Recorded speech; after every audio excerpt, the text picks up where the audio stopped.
Salut tout le monde! Potentialiste! Attendez, je vais juste placer ça comme il faut. Good! Ah, mais non, attendez là. Voilà, ça va me permettre aussi de voir s'il y a des gens qui se connectent.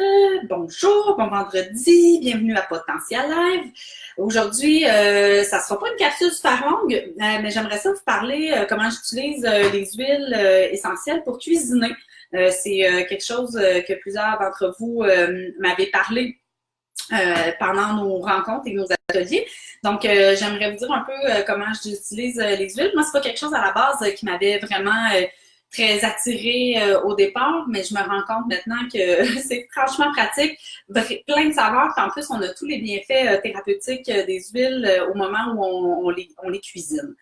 Donc, en gros, qu'est-ce qu'on veut savoir? Quelles huiles peuvent être cuisinées? Ce qui est super important d'abord, c'est la qualité de vos huiles. S'il y a des solvants dedans, des pesticides, donc une autre marque que doTERRA, moi je n'endosse pas la cuisine avec les autres huiles essentielles que celle de doTERRA.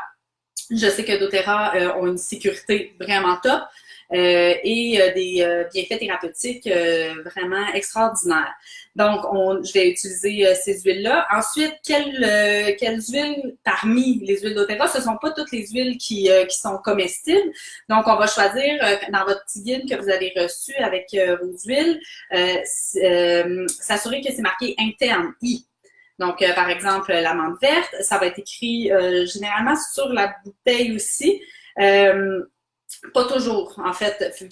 Fiez-vous vraiment plus sur moi ou sur ce qui va être inscrit sur le site internet de doTERRA, sinon dans votre petit guide, les essentiels que vous recevez avec votre ensemble d'huiles au départ. Donc, vous assurez que ce sont des huiles qui se prennent à l'interne.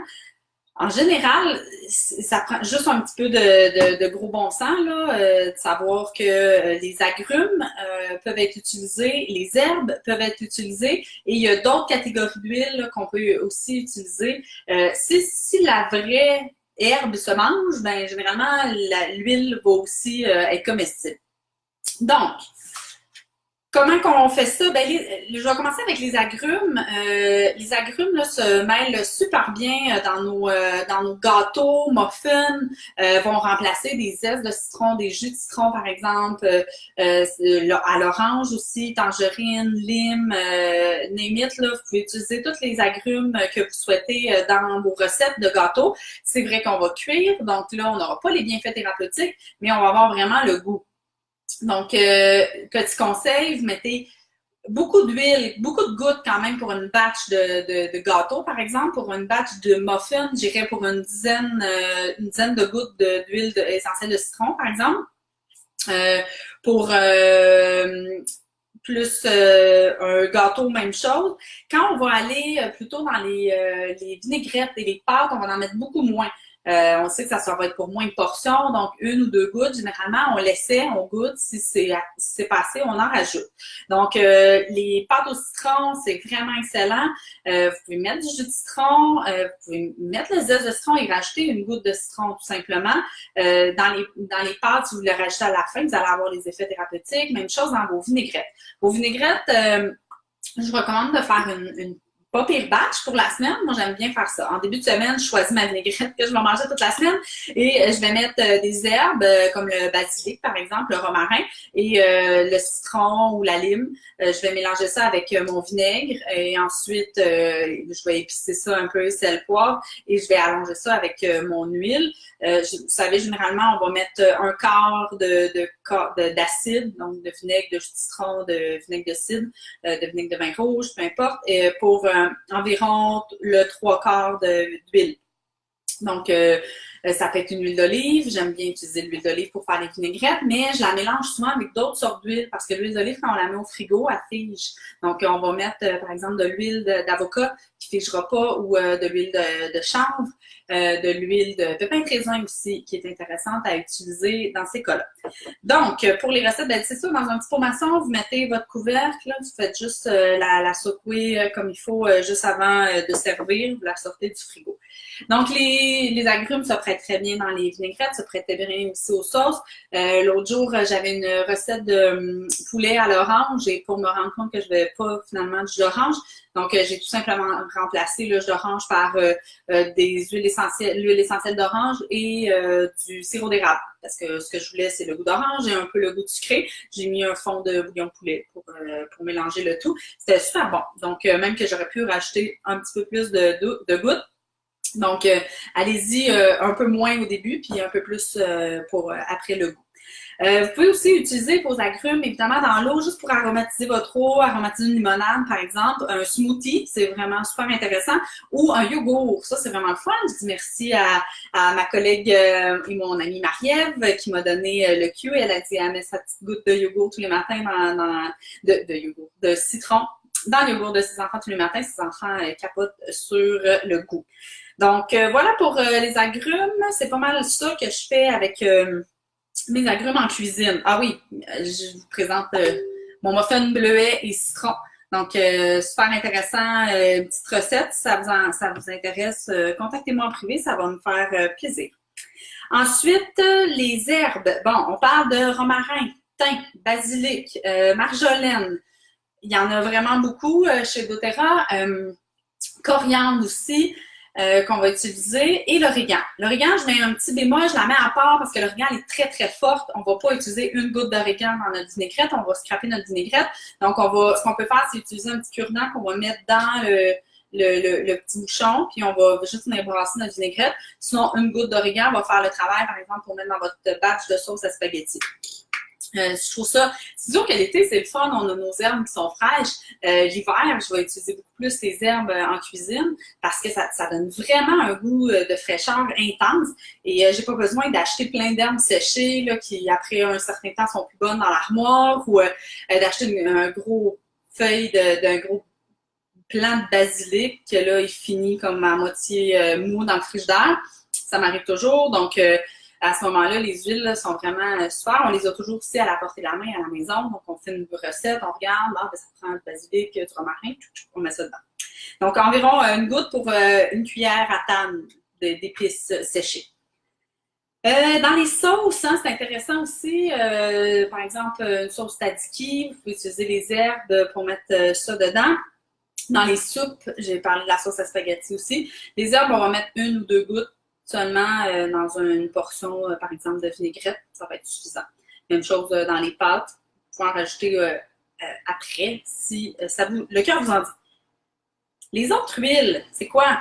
Bien, on a le poivre noir, j'aurais pu le compter dans les herbes, mais le poivre noir est un antioxydant vraiment exceptionnel, donc il facilite aussi, il est bon pour la digestion. Donc, pour les fonctions cognitives, il va réveiller. Donc, c'est intéressant d'utiliser le poivre noir. Vous pouvez aller sur le site de doTERRA, le blog, dans la section marché États-Unis, dans la section produits, dans la section advocate, vous allez voir blog, produits. Là, vous allez avoir des recettes, dont une recette de enchiladas, de porc enchiladas au poivre noir, qui me semble vraiment excellente, que je n'ai jamais essayé encore. Donc, ensuite, ben, on a la menthe poivrée ou la menthe verte. Je les ai fait, j'ai fait des brownies à la menthe poivrée cet été, des petites bouchées de brownies. Ben, je confirme qu'il n'y en avait juste plus après, là. On s'entend que des brownies, de toute façon, c'est déjà très bon. Mais, fait que n'importe quelle recette de brownies, si vous en voulez une, il y en a aussi sur le site de doTERRA, dans laquelle vous allez ajouter quelques gouttes de menthe poivrée. Et ça donne vraiment une espèce de goût after eight, si on veut. Noël, là, c'est vraiment un must, là, les brownies à la menthe poivrée. Ensuite, on a un que j'utilise vraiment beaucoup. Il y en a deux, en fait, que j'utilise vraiment, vraiment beaucoup. Moi, je suis une fan de tout ce qui est le poulet, thaï, indien, en sauce un peu avec du lait de coco, noix de coco. Donc, la citronnelle, vraiment, là, Ça goûte super bon, ça sent bon. Les enfants aiment toujours ça quand je mets la citronnelle dans mes plats mijotés. Je vais la rajouter à la fin. Une goutte, 2 gouttes, gros maximum, ça fait la job. Donc, pas besoin d'aller acheter de la citronnelle en pot ou couper une vraie citronnelle, que c'est juste vraiment très dur à trouver. Donc, la citronnelle, vraiment le fun pour faire nos petits plats thaï, nos soupes thaï aussi. Intéressant. Et le gingembre, même chose. Dès que vous avez une recette qui demande du gingembre, une petite goutte de gingembre. Donc, c'est fini de éplucher le gingembre, tout mettre ça en petits morceaux. Pour vrai, là, ça goûte autant, sinon plus que du gingembre frais. En plus, ben, ça va faciliter votre gestion. Là, c'est un extrait de gingembre, donc c'est vraiment super intéressant. Les deux ensemble, ben, c'est merveilleux. Donc, ça ici pour le gingembre et la citronnelle. J'aimerais aussi vous parler un petit dernier, en fait, la cannelle cassia ou l'écorce de cannelle que vous pouvez mettre dans votre granola maison. Donc, une petite goutte ou deux, juste quand vous brassez votre granola avant de le mettre au four, vous étalez ça sur une plaque et moi, ce que je mets dedans, c'est beaucoup de noix, une barre de noix. Je mets des flocons d'avoine, des flocons de camu, graines de citrouille, graines de tournesol, graines de chanvre, graines de lin, graines de chia. Donc, on est vraiment c'est très bourratif, là. J'ai pas faim avant midi. Je mets ça avec un petit yogourt ou une pudding de chia. J'adore ça. Avec la cannelle, ben ça goûte super bon. Ça donne vraiment un petit kick. Mes enfants adorent le gruau que je leur fais tout simplement avec flocons d'avoine. Et je vais mettre une goutte pour la bâche, surtout quand il y a les enfants, de On Guard dans mon gruau. Ben, c'est bon pour soutenir le système immunitaire. En plus, ça goûte cannelle, orange, donc vraiment super bon au goût. Avec le On Guard, on peut faire plein de choses. Il y a une recette sur le site de doTERRA de popcorn On Guard. J'avais trouvé ça super intéressant. Sinon, d'autres idées, on a la guacamole dans laquelle on peut ajouter la lime. Même chose avec la salsa. Un petit truc comme ça qu'on m'avait donné. On prend la salsa, on met du commerce que vous achetez, mettez 1 ou 2 gouttes, mettez ça dans un beau petit plat, vous brassez ça. Et j'en ai pris en me disant, ah oui, t'as vraiment fait ta salsa maison, elle est bonne, elle goûte pas comme d'habitude. Non, ça donne vraiment un goût particulier. Donc, si vous voulez impressionner la visite, là, c'est vraiment parfait la lime. Donc, voilà, je vous invite à aller faire un tour sur le site internet de doTERRA ou de vous procurer la revue Living. Il l'a en français. Celle-là, c'est la version, en français, c'est toujours comme 6 mois après. Fait que ça, c'est la version en anglais de la plus récente revue, dans laquelle on a des smoothie bowls de Smart and Sassy. Fait que ça, c'est super à la mangue, des recettes avec noix de coco et framboise. C'est vraiment super intéressant. Et doTERRA vient de sortir, c'est la convention qui est en ce moment à Salt Lake City. Et les nouveaux produits pour la nouvelle année viennent de sortir, dont le poivre rose qu'on va pouvoir utiliser aussi en cuisine, la mandarine verte qui est vraiment intéressante. Vous pouvez mettre ça aussi dans vos tisanes avec vos thés. Un petit thé David's Tea avec une petite goutte de lime par-dessus. Ça donne un petit kick. Donc, voilà, si vous avez des questions, n'hésitez pas à les écrire en dessous. Si ce n'est pas déjà fait, je vous invite à aimer ma page Facebook Potentialiste Mieux-être familial. Si vous n'avez pas encore de l'essentiel à la maison, doTERRA, ben, contactez-moi, ça va me faire plaisir. J'offre des ateliers, mais j'offre aussi des consultations individuelles pour voir avec vous qu'est-ce qui vous convient vraiment là, au niveau de vos besoins, immunité, santé digestive, au niveau de votre santé, votre sommeil, votre santé immunitaire. Donc, bref, on fait un topo 360 sur votre vie. Je donne des conseils sur les saines habitudes de vie en même temps. Donc, l'objectif toujours, c'est que les gens, ben, on soit le plus possible en santé de façon naturelle. Donc, j'adore mes outils que j'utilise et je pense vraiment que toutes les familles devraient avoir ça dans leur maison. Donc, n'hésitez pas, si vous avez des recettes avec les huiles essentielles que vous utilisez à la maison, vous pouvez les mettre dans les commentaires, partager tant que vous voulez. Moi, ça me fait super plaisir. Puis, je vous revois la semaine prochaine pour Potentiel Life. Bye!